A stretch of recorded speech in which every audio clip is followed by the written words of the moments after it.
y'all? Welcome back to the channel. I hope you're all doing well. So there are obviously some things that we need to talk about. One of them being that I am a full-blown blondie, and I have been for some time now. And I also just chopped off all my hair. So let's get right into it, shall we? If you're not new here, then welcome back. It's so nice to see you again. And you might have already seen my previous hair video, which honestly was quite a while ago, but it was sometime last year when I decided to go for an ash blonde balayage from my naturally very dark hair. Dark as my eyebrows. I loved it, but this year it started to grow out a lot. It was at the point where it honestly didn't look like a balayage anymore. So in June of this year, when we were in the peak of our lockdown, I decided to do a little something fun, and I went bleach blonde because a lot of my hair was bleached already. I figured it wouldn't be too much damage. Now, with bleaching, there always is damage, let's be real. But despite that, I'm honestly quite impressed with the integrity of my hair. People have been asking me about how I maintain the ashy blonde, how I prevent my hair from breaking and just falling out, and I thought I'd spill the tea today and let you guys know what I do to maintain this little blonde moment. So before I get into any products to maintain the integrity of your hair, I want to talk about practices. One of the biggest practices that I have implemented this year especially, but I've kind of always been this kind of person, try not to use heat on your hair. I know that's a common thing when it comes to maintaining hair of any color, but especially when you have bleach blonde hair, your hair is very fragile and it is very, very prone to breaking. This happens naturally on its own without any heat to begin with. So when you add heat as well, your hair becomes even more fragile, and the best bet is honestly if you can steer clear of any sort of heat, especially if you're in lockdown and you're just chilling out at home, try and stay away from it as much as possible. I know I kind of sound like a hypocrite right now. My hair is curled, but this is the first time I've put heat on it in probably 3-4 months. However, if you really do need to put heat on your hair, try to just opt for a blow dryer and be sure to use a heat protectant. And if you are using an iron of any kind, it's imperative that you use a heat protectant. Another practice that I highly recommend as well is try to wash your hair less frequently. Try to lengthen the time between your hair washing periods so that you actually give your hair a little bit of time to heal between each wash and you're not completely stripping it of any natural oils. Anyway, speaking of oils, try to use an oil treatment as often as possible. So for me, being someone who washes my hair once a week, I'll opt for the oil treatment on the day that I am washing my hair. I'll put the oil in my hair earlier in the day and then just let it sit until I wash it later in the evening. If you do happen to wash your hair a little more often, that is all right too. Just try and incorporate as many natural oils into your hair treatments as possible. So I generally opt for coconut oil.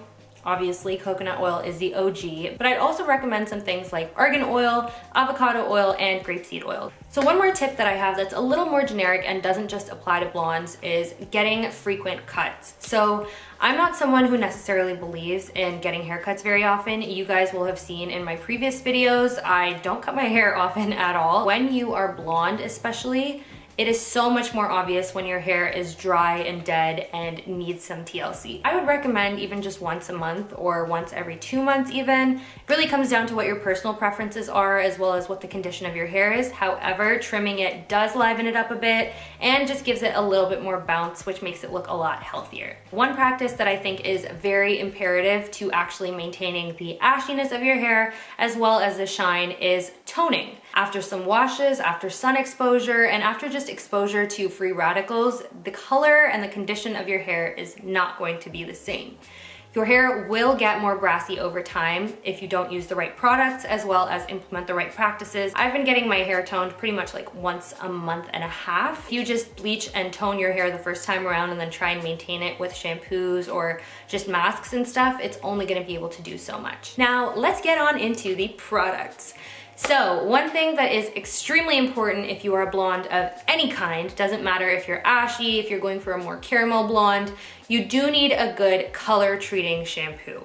This actually applies to people that are not just blonde, but people who have any color treatment, but obviously with blonde specifically, and this kind of blonde, if you use a regular shampoo, even just for one wash, you will notice a difference.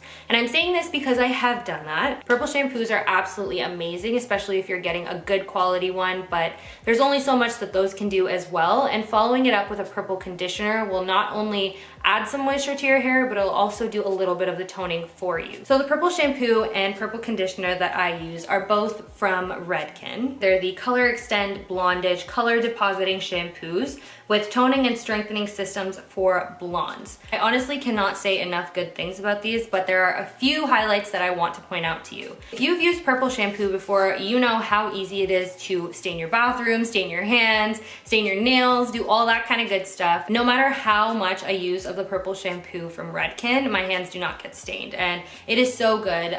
In terms of the formula, it lathers so nicely and it just feels really great in your hair. It doesn't make it feel dry after. It still has a lot of moisture. Purple conditioner is such a lovely step to follow up with. So it's definitely one that's very foamy and lathers really nicely, and it feels light as well. It's not like a heavy conditioner by any means.